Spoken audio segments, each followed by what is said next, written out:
Assalamualaikum warahmatullahi wabarakatuh. Saya Abdurrahman Arif Pratama, NIM E 2019-3063. Jadi di sini saya akan menjelaskan tentang pengembangan usaha. Pada dasarnya, wirausahawan itu merupakan menggunakan proses inovasi sebagai alat pemberdayaan sumber-sumber untuk menciptakan suatu nilai barang dan jasa. Jadi proses inovasi tersebut itu dikendalikan oleh kreativitas. Nah, kreativitas itu merupakan mata rantai antara penggunaan pengenalan cara baru untuk mengombinasikan sumber-sumber dan proses pengembangan pengetahuan secara sistematis ke dalam suatu inovasi yang digunakan di pasar.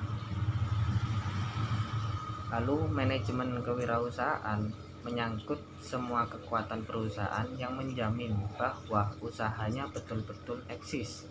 Bila usaha baru ingin berhasil, maka wirausahawan harus memiliki 4 kompetensi. Di antaranya mencakup hal-hal berikut. Yang pertama yaitu fokus pada pasar, bukan pada teknologinya. Yang kedua, buat ramalan pendanaan untuk menghindari tidak terbiayainya perusahaan. Lalu yang ketiga itu membangun tim manajemen, bukan menonjolkan perorangan. Dan yang terakhir yaitu beri peran tertentu khusus bagi wirausahawan penemu. Lalu selanjutnya, jika manajemen kewirausahaan menyangkut lingkungan internal perusahaan, maka strategi kewirausahaan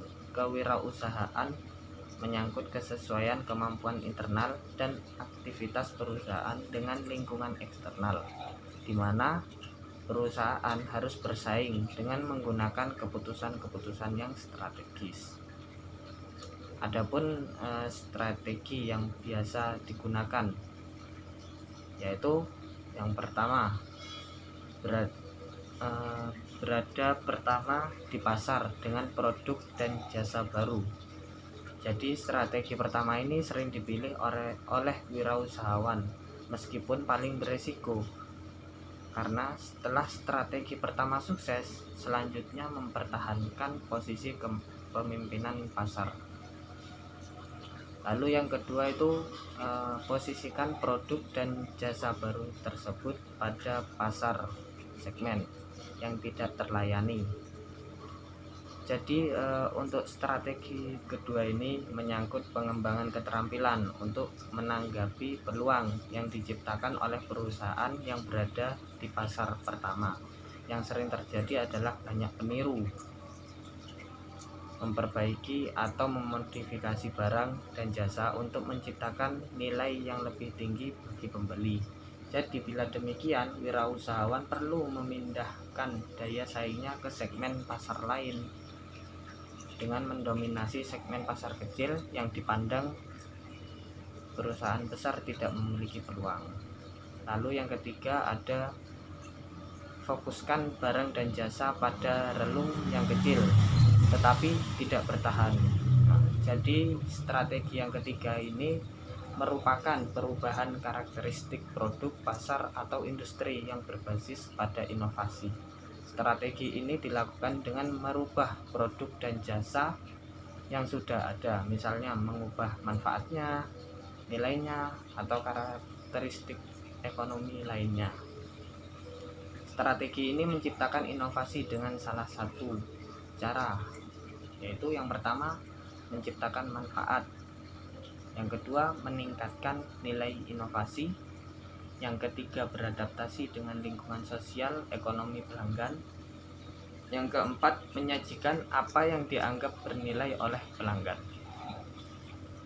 Jadi dengan demikian produk dapat bersaing apabila secara konsisten dan berkesinambungan memperbaiki produk, barang, dan jasa atau proses itu sendiri. Ada juga strategi wirausahawan. Jadi strategi bagi bukan pemimpin pasar. Produk yang dimasuki tahap pertumbuhan yang memiliki posisi kuat di pasar memiliki strategi tertentu. Akan tetapi strategi ini bukan untuk bersaing dengan market leader. Jadi strategi ini dilakukan dengan cara yang pertama, yaitu secara agresif, menggunakan kompetensi terbaiknya untuk meraih peluang pasar sehingga tidak tertandingi oleh pesaing. Yang kedua yaitu mengembangkan strategi sebagai flower leader. Jadi dalam kondisi ekonomi yang baik, perusahaan yang mengikuti strategi ini bisa berhasil. Ada juga strategi bagi pemimpin pasar. Apabila perusahaan telah memiliki peluang pasar yang besar seperti pada pertumbuhan, strateginya itu yang pertama, bersikap menyerang dan agresif untuk mempertahankan pangsa pasar. Yang kedua, bersifat bertahan dan tidak terlalu agresif. Jadi dalam posisi ini setiap departemen secara efektif menemukan keunggulan bersaing dan secara bertahap dapat membangun hambatan masuk ke segmen pasar yang dipilih untuk bersaing. Yang ketiga, tidak boleh ada anggapan bahwa perusahaan yang berhasil ini memiliki tantangan. Jadi perusahaan yang pasif mempertahankan pasarnya untuk selalu mengundang pesaing untuk memasuki pasar. Jadi kegagalan dalam mempertahankan strategi akan memperlemah perusahaan dalam menanggapi serangan dari pesaing. Ada juga strategi yang lain. Banyak strategi yang dilakukan wirausahawan pada tahap pertumbuhan. Di antaranya yaitu mempertahankan pertahanan bersaing agar tetap dapat bersaing, mengembangkan produk dan perusahaan, perluasan pelayanan perusahaan harus selalu dinamis dan memosisikan perusahaan dalam keadaan kritis. Yang kedua yaitu mencoba untuk produk yang menjadi pemukul besar atau big hitter dan tidak berkonsentrasi pada perbaikan keberhasilan produk yang sudah ada. Yang ketiga yaitu mengambil langkah positif dan proaktif untuk menguasai manajer kunci dan ahli teknik dalam teknik profesional yang selalu diikutsertakan dalam pembentukan keberhasilan perusahaan. Lalu materi yang saya akan sampaikan juga terkait dengan semangat kewirausahaan. Jadi untuk mendorong perilaku kreatif agar wirausahawan memperoleh keuntungan di pasar dapat dilakukan dengan cara sebagai berikut.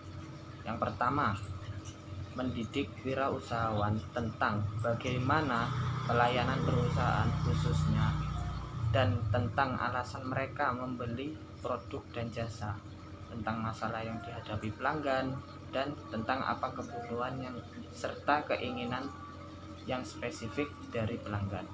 Yang kedua yaitu mendidik wirausahawan tentang nilai-nilai perbaikan produk dan pemasarannya, tentang proses distribusi dan perbaikan teknik produksinya untuk dapat bersaing. Dan yang terakhir yaitu menciptakan iklim kerja yang positif yang mendorong terciptanya ide-ide baru. Jadi dengan iklim yang kondusif dan intrapreneur akan lebih kreatif dalam mentransformasikan ide-idenya. Mungkin cukup itu saja yang dapat saya sampaikan, kurang lebihnya mohon maaf. Assalamualaikum warahmatullahi wabarakatuh.